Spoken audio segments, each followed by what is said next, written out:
starting.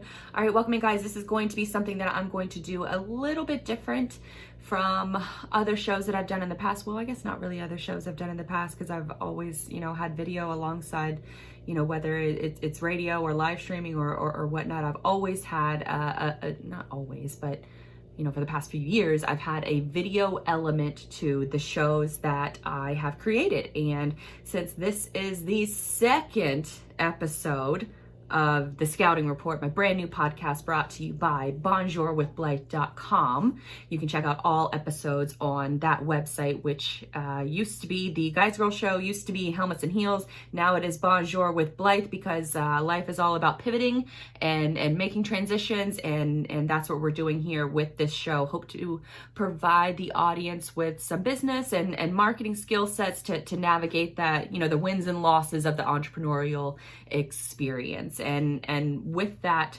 being said, I got back into the game a couple weeks ago. So if you notice that this show may have started off with a little bit more energy, I guess a little bit more enthusiasm. Not that I wasn't enthusiastic about the last episode, but I asked for a ton of feedback from the audience, especially my close friends and fellow podcasters themselves. If they listened to the episode, I wanted feedback, and the feedback that they gave me overwhelmingly was to not be so nervous. So last show, I was fairly nervous getting started. Starting off a new venture, a new format is always a little challenging, especially for someone that came from an opportunity where I was co-hosting with other people. So you have other people to, sort of bounce ideas off of and all that comes along with that. But now it's just me, myself, and I. So using the first show as a great learning experience to jump into right now this next episode. And what we like to do here is to talk about different stories, what you might have missed, review wins and losses over the past couple weeks. In this case, usually it should be a month.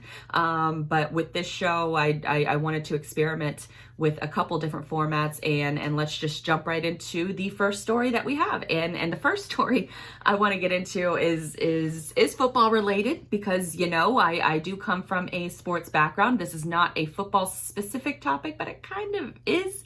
You don't necessarily need to know the ins and outs of football to share in this experience or this opinion, because a lot of people seem to have an opinion on it, and the ongoing drama of Mr. Jalen Ramsey and the Jaguars organization. Now, for those who haven't been following along the story, Jalen Ramsey is arguably the best player for the Jaguars, outside of Gardner Minshew, who is on a meteoric rise in popularity, not just at the local level, but the national level too.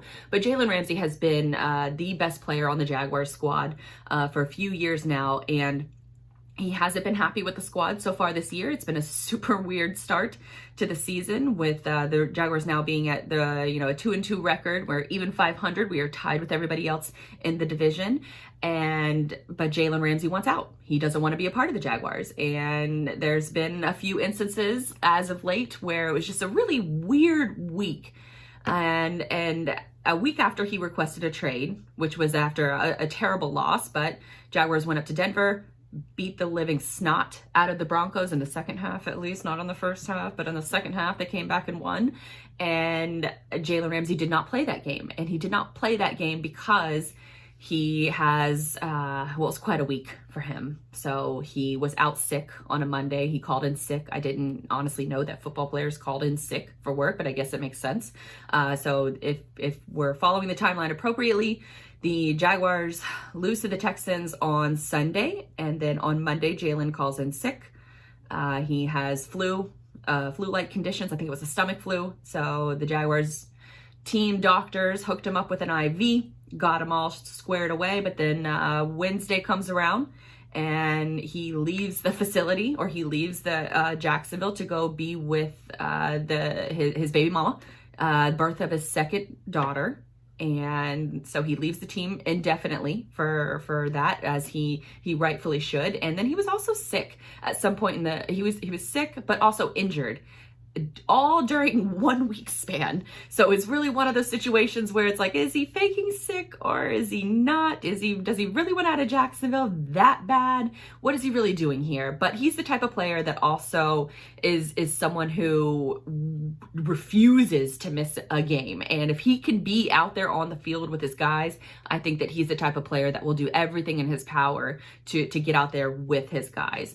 Now, what really stirred up a lot of controversy in the point that a larger point that I wanted to get to was this notion of, sort of the olds. I liked it when I heard that Jalen was missing Jaguars practice and was going to be out indefinitely. There was no timetable for his return because of the birth of his daughter. And the olds, as I like to say, were going to be very upset about this because that crowd really focuses on, football first and put the team first. And you shouldn't miss any kind of, football game or practice because of a life event. And many fans, especially younger fans, felt the same way. And when I tweeted about this earlier in the week, it was one of my, oh my God, I feel old moments, because I used to be part of that crowd that would say, plan your life events around football. If you have your wedding during the middle of a football season, just save your money on the invitation that you would have sent me because I'm not going. Or if you have a baby shower, or if you're, I think I even wrote a blog article about this 10 years ago that said, if you're pregnant and you're going to give birth during football season, you should just schedule a C-section around the game. And I honestly, it's laughable that I would even type that out in an article, because it's completely flip-flopped for me. As someone who is 35 years old, there are things in life that I value so much more than football. And so when I sent out this tweet, I responded on behalf of Jalen saying that I completely understand and I completely sympathize or empathize with someone who wants to be there for the birth of their child. I mean, obviously that only happens one time, so you want to be there.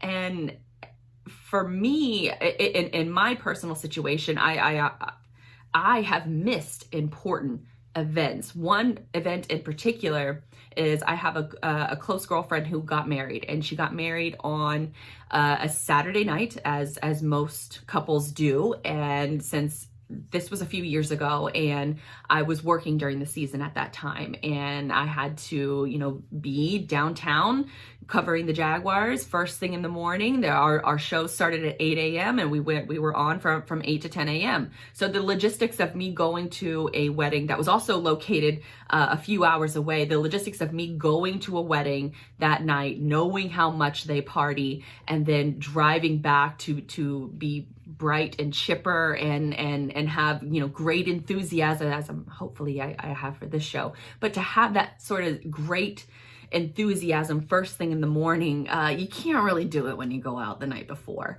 So I chose to skip her wedding and to work and go to the game instead. And I have to tell you, years later, I fully regret that decision, because we are still friends to this day, thankfully. She's one of the better people. Shout out to Jackie if she's listening to this. I doubt she is, because her eyes will glaze over the second that I mention anything football related. But that is a situation where I don't even remember what game it was. I don't even remember if we won or lost, but I remember missing her wedding. I remember those stories. I mean, even to this day, they talk about stories from her wedding that I missed, and I missed it for a game that I don't have any recollection of whatsoever. And I honestly regret it. And I think I will regret it for the rest of my life. If something happens where she gets divorced, and I hope she really doesn't, because I love her husband, Matt. So this is one of those situations where life events and my opinion on missing those life events for football has changed 100%. But there was a girl that retweeted me, and it was actually, I laughed at it because it was me from 10 years ago. And she said that she would miss her own wedding for a football game, and for a UCF game in particular. So while I know that this girl is smart enough to not plan her wedding and be considerate enough to not plan her wedding during football season, it was one of those moments where I had to take a step back and say to myself, wow, this is one of my first, like, I'm old moments, because I'm actually choosing something that is more meaningful than the temporary enthusiasm of having a good football team. And as a Jaguars fan, I don't really know what that is like to have a football team that is really good year in and year out. I have 2017 and possibly this season. We'll see how this season turns out. But I think that it's sort of just, maybe it's because I worked in sports and I went from being a fan to working in sports and then to now being a fan again. I've had that rare opportunity to sort of peek behind the curtain a little bit and see how the sausage is made. And the NFL and sports in general is run just like any other business. They are meant to capitalize on dollars. They know that as far as the hardcore fans are concerned, they got you for every single game. They have your attention. But what they don't get is that casual fan attention. So you have situations where teams are rewarding, I'm not going to say any names, but certain teams, especially at the local level, will reward those new fans, those casual fans, and they won't necessarily reward the diehard fans that have been there day in and day out through the losing 2-win seasons to, AFC championship games. So they won't necessarily give you, the team itself won't necessarily give you that time and attention. So if you're going to choose the team over people that are really important to you, then maybe you should reconsider that, and maybe you should reconsider your priorities. But I also think it probably has to do a little bit with an age thing, that as you get older, you start to appreciate those moments and those times that can't be replaced, especially if it's for a freaking game. And I almost cursed there, but I caught myself.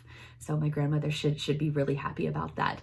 But I think that this goes for a lot of things in life, that where you choose to spend your attention, when you say yes to one thing, you're saying no to something else. And that goes for a variety of things in life, whether it's a football game, whether it's a networking event. When you say yes to one thing, you're saying no to something else. And a lot of those times it has to do with, peer pressure and to going to social events instead of staying home and working on that paper, or staying home and working on a YouTube video, for example, instead of going out, to happy hour with your friends. When you say yes to one thing, you're saying no to something else. And now going into our next segment, I like to call it While You Were Distracted. And this is this segment, I like to use those bigger stories that have a bigger focus, but need to have a way to drill down on them, and in a way that's easily digestible in our short attention span life. I guess I'm butchering this open, but just bear with me here, because there were some numbers that were recently released. It's called the top 5 for money-making podcast categories. And this story comes from Inside Radio. And the story, this is a little clip from Inside Radio. It says the Interactive Advertising Bureau predicts that $678 million will be spent by advertisers on podcasts this year, and revenue will top $1 billion in the next 2 years.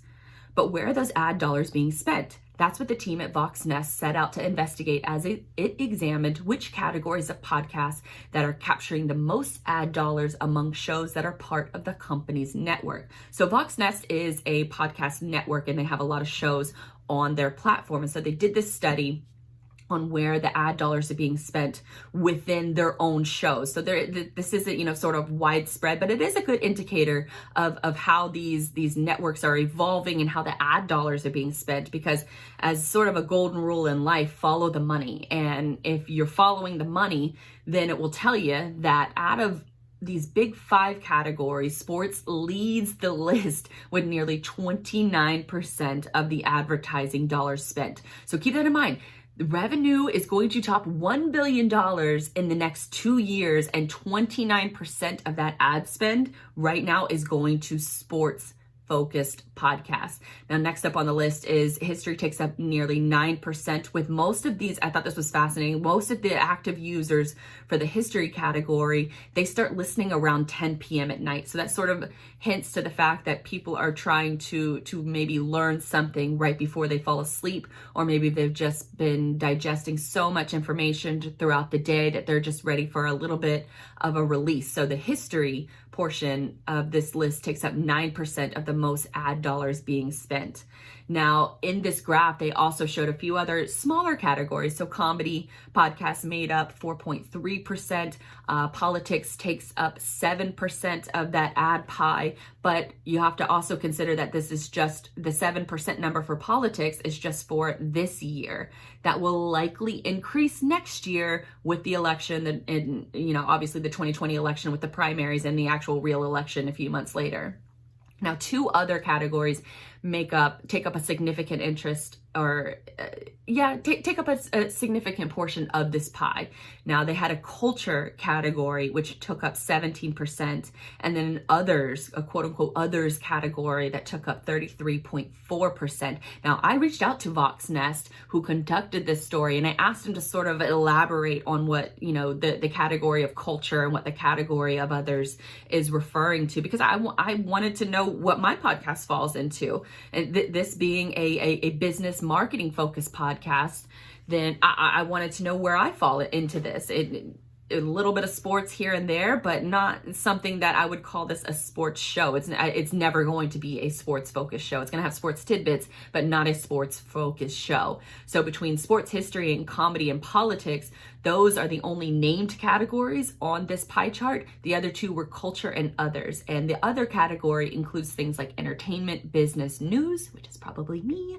And then the culture category includes shows like true crime, education, history, and religion. So just to give you sort of an overall view of where those ad dollars are being spent, this is, obviously the others category and the cultures category fall closely behind sports. Well, actually, others is more with 33%, and sports leads in sports itself as a solo category. It takes up 29% to just sort of, compare those categories to each other.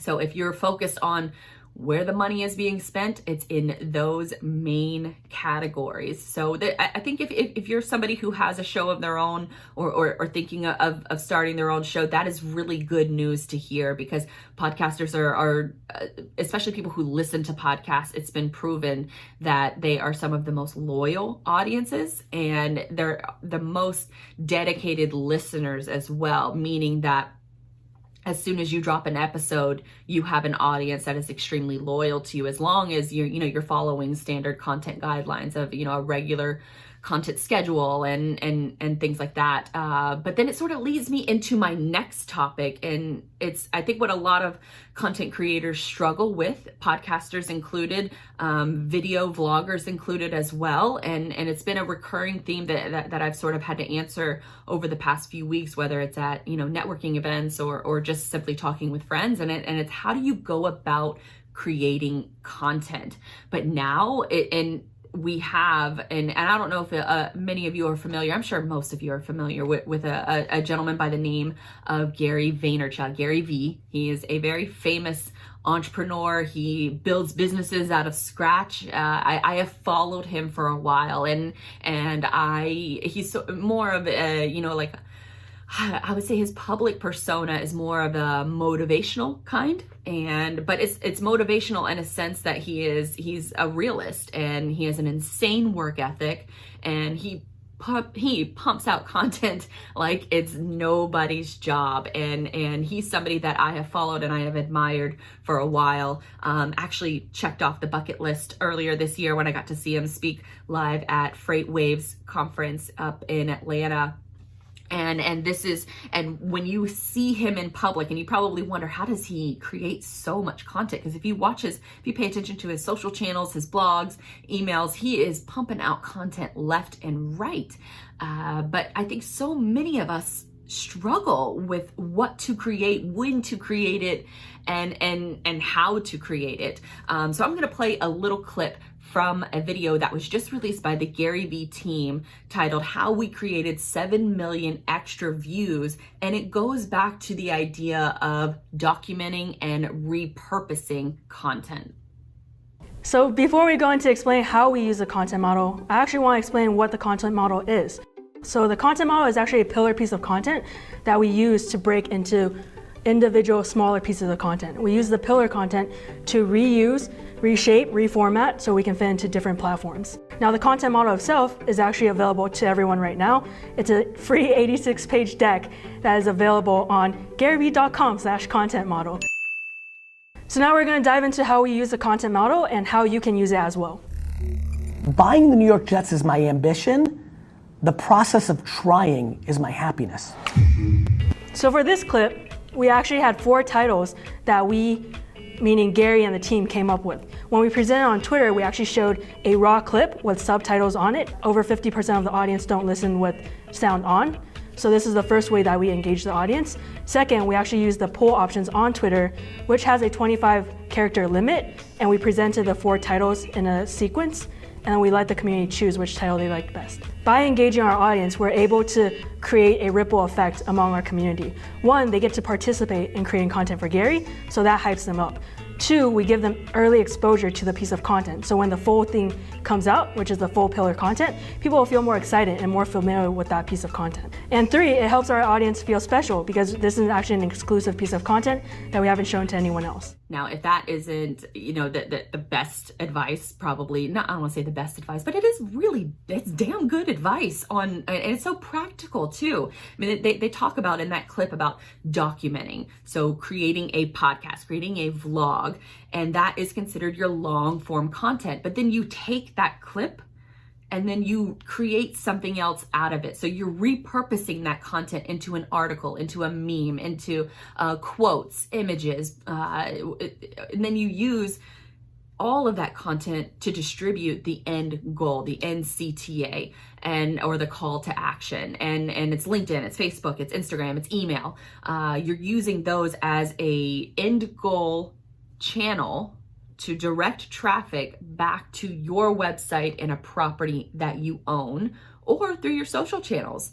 Gary Vee famously will say, while you're debating the legitimacy of a platform, aka TikTok, maybe some of you have heard of this platform but haven't actually dived in to that platform yet because you're questioning the legitimacy. Is this platform going to be around for a while? When Gary Vee doesn't question, he just goes to where the audience eyeballs are already at, and then uses his same content model on those different platforms, but builds that content specifically for that platform, if that makes sense. They also talk about the content model, the 86-page content model, which I will link in the show notes. So whether you are watching this on YouTube or whether you're listening to this in a podcast format, I'm going to put a blog up on bonjourwithblythe.com. So if you just check out that, it should be one of the latest articles, and I will link and include the 86-page deck of how Gary Vee creates all of his content, and then not only documents it, but creates it and then distributes it out to his various platforms. It's super in-depth, obviously, if it's 86 pages long, but it just takes what the clip you just heard, it takes that and breaks it out into even more of a detailed format. Now, in this same video, the How We Created 7 Million Extra Views video, they said that after they've created the content or they've captured the content, they say, let's not only listen to how they use Instagram to repurpose that clip, but also listen to the quote from Gary himself on avoiding the pressure to post, sort of that artificial content like the booty pics and the selfies, that when you really want to sell your businesses and services. It's a really fascinating listen. Let's take a look. When we build Instagram clips, we do it in a very specific way. There's 4 things we try to include with almost every video. The first being a hook, and that's a 3 to 5 second video clip that we move to the front of the video to capture people's attention as they're scrolling through the feed. When I post that, I get 4,000 likes, but when I post my ass or my boobs, I get 15,000, and I can't stop. Next, we include the sonic branding tag. This is something that we include on every clip. It's a mandatory requirement because Gary's very high on the future of voice, and this is how we're going to establish our branding on all the videos that we have out there. Next, we craft a title that provides actionable advice. That's something that we've seen our audience responds really well to when Gary provides motivational, actionable guidance and instruction on how to do something. Instagram especially has just captured so many people of a generation.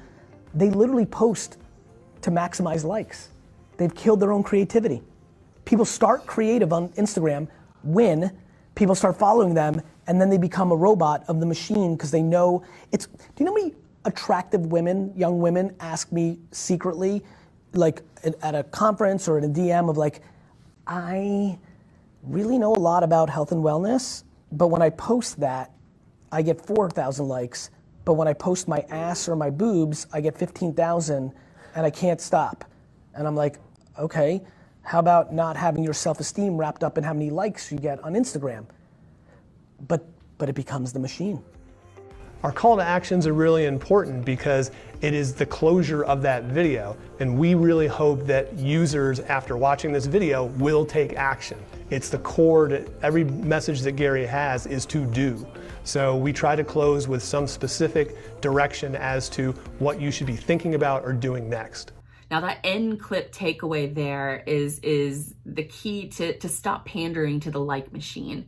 And I know it's really difficult for a lot of people to make that distinction because I suffer from it myself. I have photos that do significantly better than my other photos, because my audience is technically still a predominantly male audience.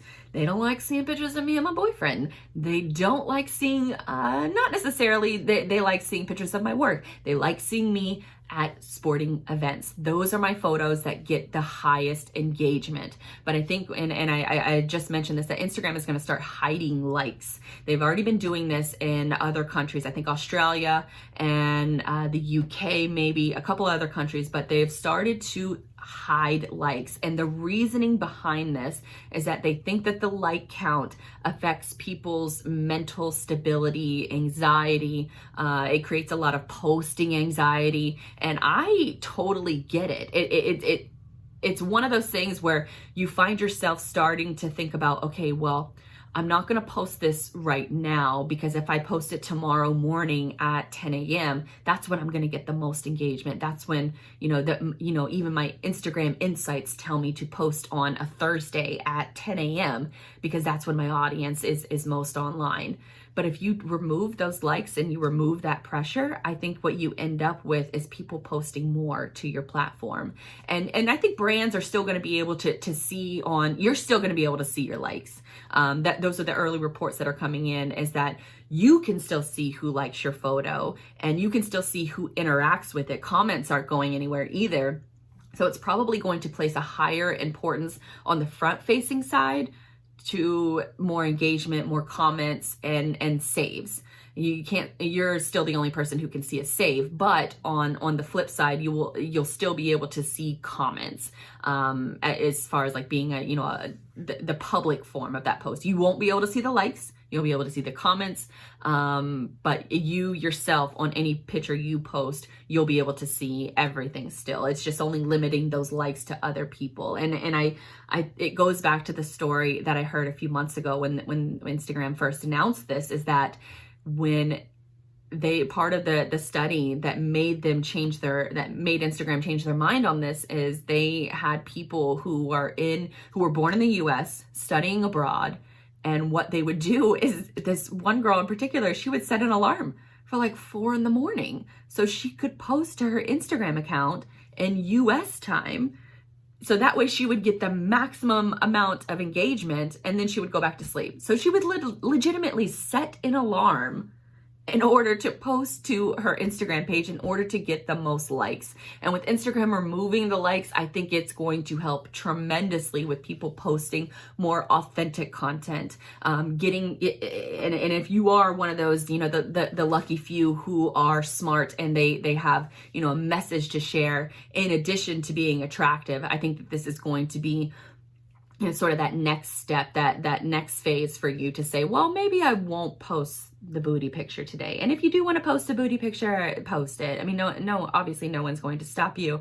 But if you have something valuable to share, it's more incentive for you to share that valuable insight, that valuable advice, versus let me just post something for the maximum engagement value.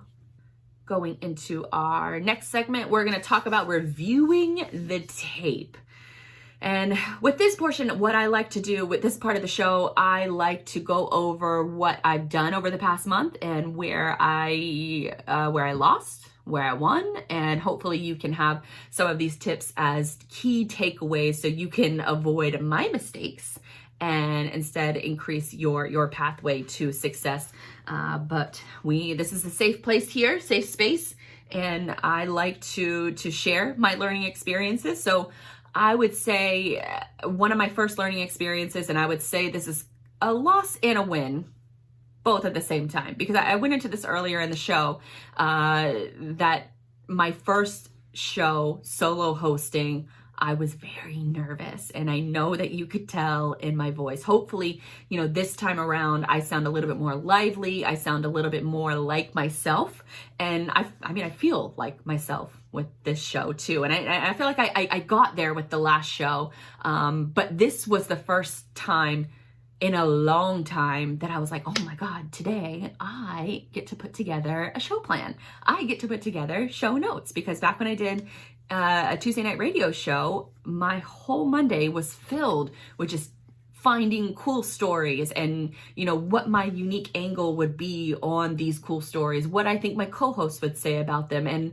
my counterpoint to what I think they would say. So it was one of those situations where today I sat down on the computer, well, actually yesterday I sat down on the computer to start mapping out what the show plan was going to be. And I was excited. And it was one of those things where it's like, yeah, I'm going to record another show. And I take a great pride in putting together a good show, and, all the links that are needed to turn, because my sort of content process is that I record the long form content, but I take the show notes first. So I do my research, I read everything, I save the interesting stories, and then from there, I would say probably my biggest challenge is to figure out how to cut the show down, because honestly, I want to talk about 40 different things. And I think this also comes with just not maybe doing shows for a while. So this is one of those things where I'm like, I just want to talk about everything and I have an opinion on everything.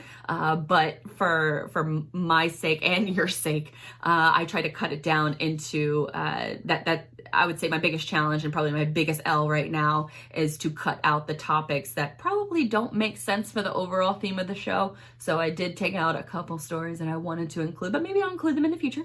But that, I would say, putting together show notes is something that was a really big win for me this week, after I think I took a little bit of an L on my first show, just because, I'm still feeling this out.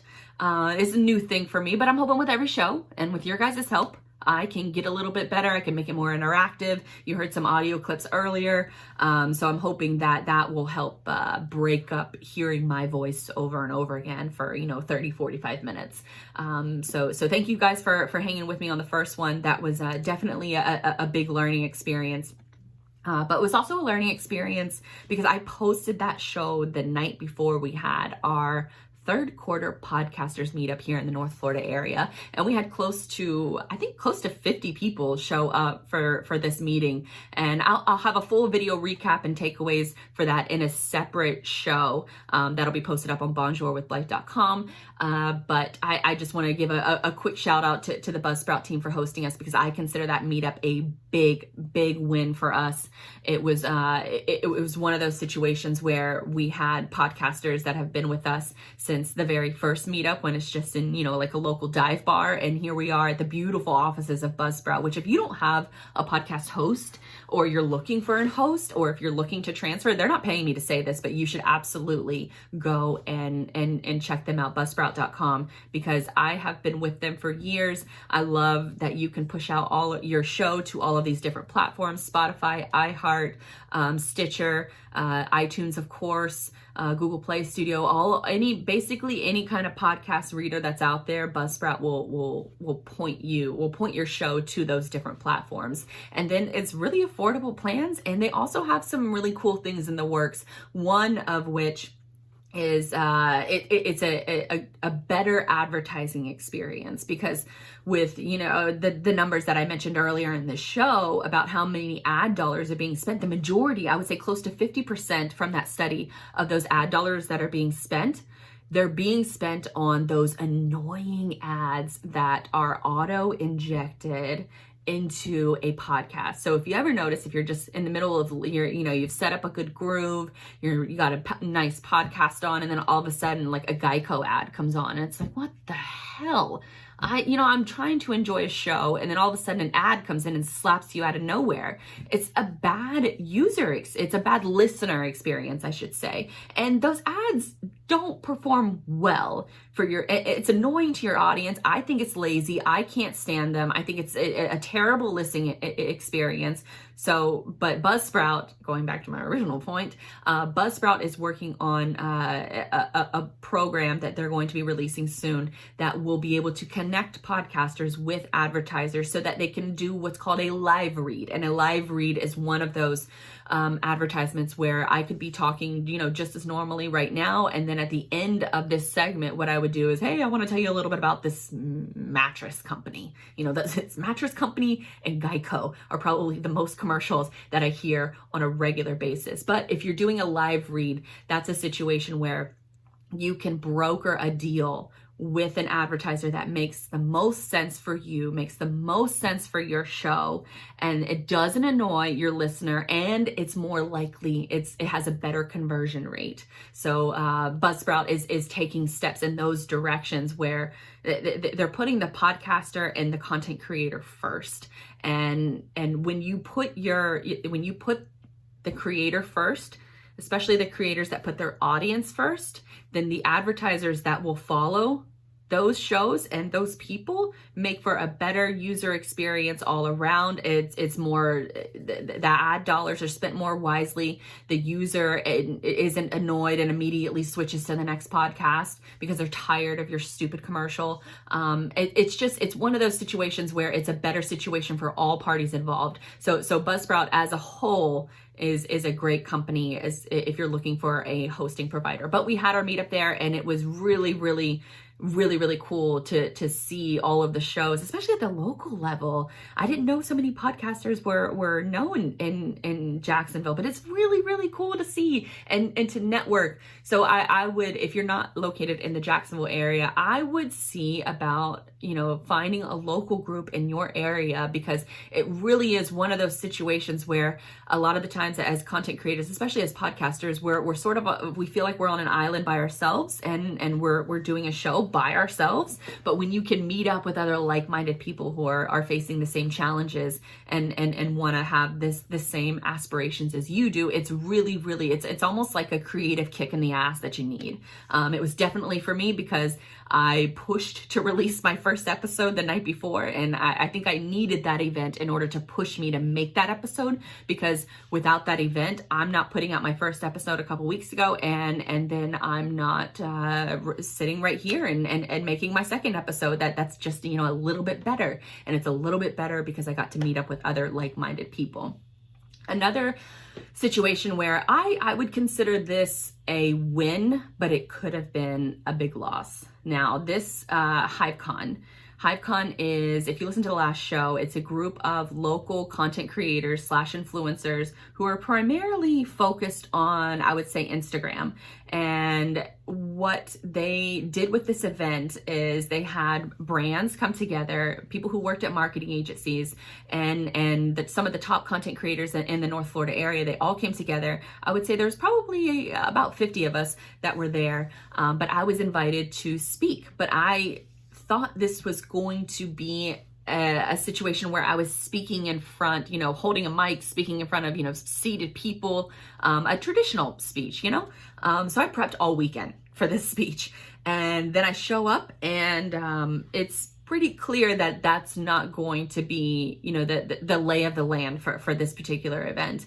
And I almost had like a mild panic attack, because I practiced this speech all weekend. I wrote the speech the week before. I was missing a Jaguar game for this event. So it was one of those things like, this better be worth it. And for that situation in particular, what I learned is sometimes you just gotta wing it. And because when I showed up and it was obvious that there wasn't going to be a ton of people in my little, I guess, speech, I would call it a breakaway session. And I had about a half a dozen people that did end up showing up because these are people who likely already have a website and they're just looking for reasons to, and I don't want to say they're just looking for reasons to upgrade it, but they already have a website and they're probably confused on the next steps to take. So for me personally, knowing that I practiced a speech, I kind of just threw it all out the window and sat down at a table and had, face-to-face conversations with everyone that was there. And that was one of the more rewarding experiences that I've had in a while, because I was able to look at other female business owners and to be able to have a conversation with them and help strategize with them and help them to know that they're talking to somebody who's been in the trenches. I have a major gripe towards a lot of business coaches and, motivational speakers and things like that, especially the ones that have never been in the trenches. I firmly believe that you can't coach me on something if you've never been in the trenches. Don't sell me some kind of guide, some kind of e-course if you haven't done it yourself. And so for me to flip the script and be able to look at somebody else and tell them, this is how I did it, and this is how you can do it too, or this is how I would do it if I was you, that was such a rewarding experience, because I didn't even need the damn notes. I didn't need a speech for that to have a consultation essentially with these 6 women that joined me. So I think it's sort of it goes back to a lesson learned and the show notes that I mentioned earlier, that you can prepare until your eyes bleed, but sometimes you gotta be able to wing it. But the fact that you prepared that much is going to show in the tape. Now going into the next segment, these scouting reports. And the scouting report is another segment. And it's supposed to not be a sports podcast, but if you notice that all of my segments are really sports themed. So I gotta, inject a little personality here and there. But a few different notes of where I've been and where I'm going. Past couple weeks I've been lucky enough to do a couple different podcast interviews. One of them was on the Logistics of Logistics podcast, and I'll have blog posts for both of those interviews dropping soon, but they will be dropping on my digitaldispatch.io website. That is my trucking and transportation focused website. For those of you who don't know, that's essentially my full-time job, is web development and growth marketing tactics, for focus mainly on companies in the trucking and logistics space. And obviously I will help other clients in other industries. I've done work in construction, home building, security, things like that. So I can help in other areas, but my expertise, what I would say, is definitely in the trucking and logistics space. So I'll have each of those shows. And when I say each of those shows, there was another show that I was interviewed on called the Freight Project Podcast. And this is from a company that I absolutely adore. It's called Ceresis. They have, they're more of a software technology provider to the industry. But they have been putting, Adam Robinson is their podcast host and their marketing manager. And he is doing the content game in this space better than anyone that I've seen. So I will be dropping both of those episodes up on different blog posts, up on digitaldispatch.io. And the central theme for both of those episodes was really, how do I get more leads? And it's sort of complicated and a simple answer all at the same time. But it goes back to that Hive Con, the influencer event. You got to be able to solve your customers' problems. So whoever your audience is, whoever the target audience that you're trying to reach, or your target customer that you're trying to reach, you have to be able to solve their problems. Stop writing press releases that are only talk about yourself, and instead flip the script and talk about how you can help your customers solve their problems. That is the key to business. It's the key to inbound marketing. But I would say that is one of the bigger takeaways from both of those interviews is the main question is, how do I get more leads? Solve your customers' problems. That's how you get more leads, whether it's through content, whether it's through conversation, which is probably should play off of both. It's one of those situations where if you solve your customers' problems first, then the rest of the details and the minor details work themselves out. What's coming up next? I would say, I mentioned on the last show that I am going to be working on further developing my e-commerce plan.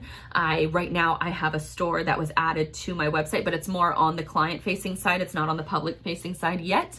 I am planning to open that up to the public right before the holidays, because I want to make sure that I have, a good strategy in place to be able to not only present that content, but to be able to follow up with any potential orders or hopefully orders that come through on that platform, especially with, holiday shopping season coming up.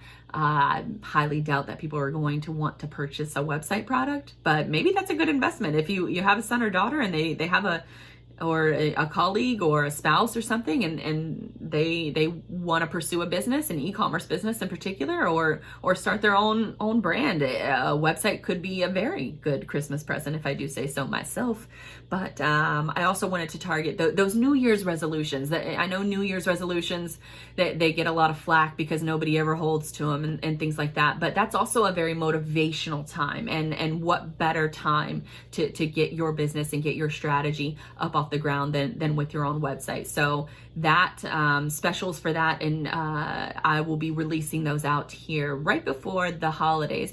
But before all that, I am going to take a little break from the content game and from just the work game and being in front of a computer in general, because I'm going to Disney World and finally going to be able to check out Galaxy's Edge.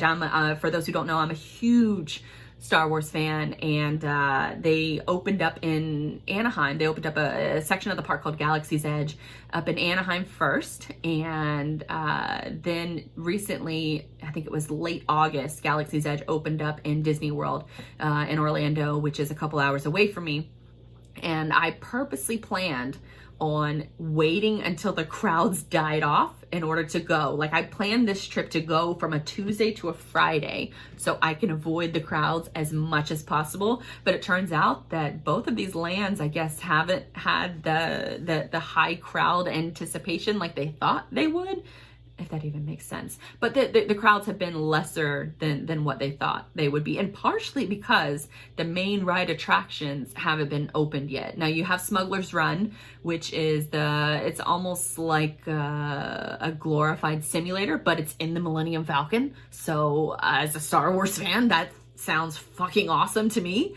But it's one of those things where it's a better situation if there's not a lot of crowds, because right now they have these special magic hours. Yes, I said magic hours, and it's park hours that are available to guests who are staying on Disney property. So me being the Disney expert that I am, of course I'm staying on Disney property, and the park, Hollywood Studios, opens at 6 a.m. that day. So guess who will be in line and rope dropping Galaxy's Edge at 6 a.m. on that day? Me and my very sleepy boyfriend. So hopefully he doesn't kill me. But I think that when I'm inside the park itself, I'm probably going to be squealing at every single little Star Wars mention, every single little Star Wars theme. So I'm hoping that will wake him up a little bit. I've already planned my Han Solo outfit. For those of you who don't know, I am a Harrison Ford fanatic. I have dressed up as Indiana Jones and Han Solo several times for various occasions. If you want to see my Han Solo cosplay, you can actually go to guysgirl.com right now. It's one of the top stories on the website, so you can see the full cosplay that I did just this year. But there's a few things that I wanted to check out as well. There's a food and wine festival that's going on at Epcot, which is always a great time. You get to try and sample food and drinks from all over the world. Then they also just opened up the Skyliner, which is going to be it's honestly going to transform how you get to and from the parks. And so it's transportation set up. You don't have to ride those buses anymore. You don't have to do the monorail. Lately, whenever I go to the parks, I just Uber because you get dropped off right at the front of the park. But with this Skyliner, it's going to take you maybe 10 minutes to get from certain hotels to the park. And some of these hotels, I'm blanking at the name of them, but some of these, more, I guess, cost-effective hotels now have this transportation option that is going to cut the time in half of how long it takes you to get to and from the parks. So I'm really excited to try out the Skyliner. Also got a reservation at, if you're familiar with Epcot, there's the Morocco Pavilion, and my boyfriend was born in Morocco, and so that is one of our favorite parts of the park. We spend a lot of our time in that park, but in the back of Morocco, there's like this hidden door, and apparently there's a restaurant inside. I've been going to this park since I was a little girl, and when you go into the park, it's one of those things where it's like a secret door in the back, and you have to have a dinner reservation. I did not know this until just recently, so guess who made a reservation? And we now have a reservation at Restaurant Marrakesh. So I will definitely share my review on a future episode of the Scouting Report, because I know you guys are all dying to hear that. And I say dying, and I mean you probably could care less about that. But I think for me personally, this trip is about unplugging. Yeah, unplugging is probably what the word I'm looking for here. But unplugging for a little bit. And I also want to storyboard finally my Peru trip, or I should say our Peru trip, because my boyfriend and I went to Peru back in January of this year. So I have a ton of video, I have a ton of content that I simply haven't done anything with. And so I've set aside time for this trip, especially on the car ride down, that this is going to be the time that I storyboard. I want to make sort of a photo journal of that trip. I took notes every single day of that trip. So I'm just gonna go back and reference all of those notes from every little moment that I enjoyed, from the beautiful train ride through the mountains with orchids growing on the side of the mountain, to visiting Machu Picchu, which honestly brought tears to my eyes. All of these different aspects of the beautiful country that is Peru. I think about visiting it every single day since I've been there. It's one of the craziest trips that I've ever been on. I think we had 11 flights during a 9-day span, just because Peru is just so massive and there's so many things to do, and you can literally be in the rainforest one day, in the desert the next, and be in a big city, and then visit an archaeological world wonder in Machu Picchu, that all within the same trip. So it's long overdue that I share that story. So I'm looking forward to storyboarding that on the way down, because making content like this, making content like a Peru storyboard, that is really something that I love to do, and I consider more of a side hustle in addition to the work, the web design and growth marketing work that I do. Now, capping off the end of the show, audience questions. And as a reminder, and as you may have heard in the last episode, I want to hear from you. I want to know your website, your marketing questions, or even just entrepreneurial business questions. I want to know what questions you have, and then I will answer them live on the show. So if you follow me on social media, especially on Twitter, because that's probably where I'm most active, Instagram a little less active, but still active there too. You can follow me at Blythe Brum, or you can submit a question on my website, bonjourwithblythe.com. And we got a couple questions this week. First up, we have from Lurk City, and he says, he asks, what are your go-to WordPress themes? Now, for me, I like to go through a company called Elegant Themes, because they have a tool called the Divi Builder. And the Divi Builder is essentially a fancy Microsoft Word, or not a Microsoft Word, a fancy Microsoft PowerPoint, I should say. And it has a drag and drop editor, and they just have so many features and functionality where you don't have to be a web designer in order to use their platform. A lot of their themes are built directly into the Divi Builder.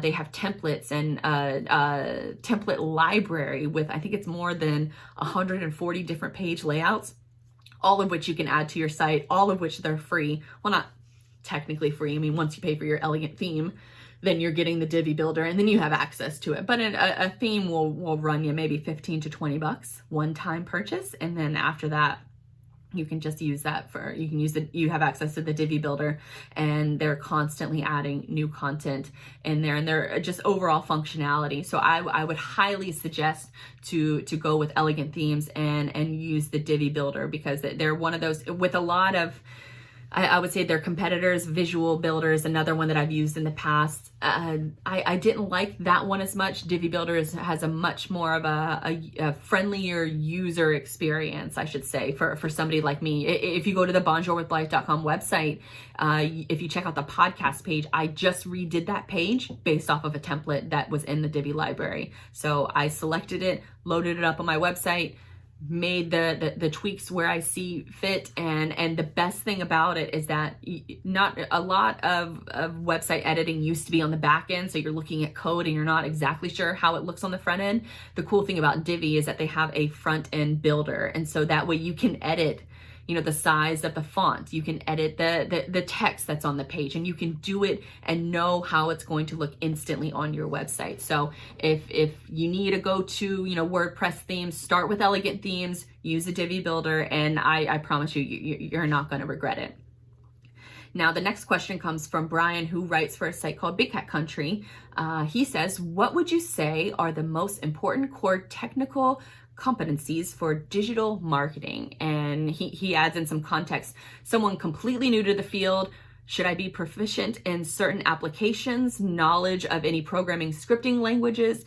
Thanks, Blythe. Hope this isn't too broad. No problem, Brian, because I think that from a digital marketing perspective, the technical skills that you need to know is Google Analytics, because you need to know how your traffic is interacting with the website and then how you can make changes to that traffic. Now, Google Analytics is sort of famous for sending you a ton of data that isn't necessarily actionable all the time. So for me personally, I love using a tool called Google Data Studio or another tool called Ariba Analytics. And both of these platforms offer more of a simplified view of the Google Analytics data. And Google Data Studio can get really complex, but it doesn't have to be.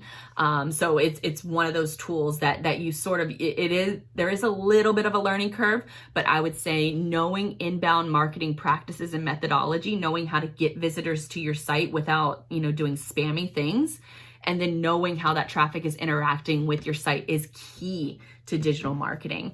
But as far as applications, programming, scripting languages, things like that, I know JavaScript and CSS are huge with what I work with, but JavaScript and compressing that JavaScript, there isn't really a way that you can compress JavaScript, because a lot of Java is tools like Google Analytics, Tag Manager, AdSense, even like retargeting ads, things like that. That's all programmed through Java.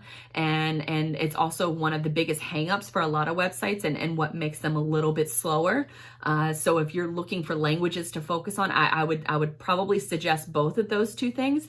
But working with WordPress and working with the people that I do, I farm a lot of that work out, because you can honestly find so many developers that are proficient in those languages that I don't even really mess around with I know a little bit still, but not as much as I used to know, working in it day in and day out. Nowadays, it's one of those things where I have a tech team that I work with, and I just tell them what I want and pay them at the end of the month. So if you're focusing on digital marketing, I would put most of my effort into figuring out your end goal or figuring out your client's end goal, and then using Google Analytics and inbound marketing to reverse engineer that traffic into your end goal. So that's where I would put most of my energy, is inbound marketing methodology and Google Analytics, because if you don't prove your ROI as a marketer, you're not going to be in business very long. So that is it for this week's show. I want to thank you guys so much for checking it out. If you want more episodes from me, you can check me out on YouTube. Just search for Blythe Brum on YouTube, on Instagram, on Twitter. Interact with me, ask me a question, and I will do my best to get them answered on the next show. Until then, you can check out more of my work at bonjourwithblythe.com. Thank you guys again, and I hope you have a great week.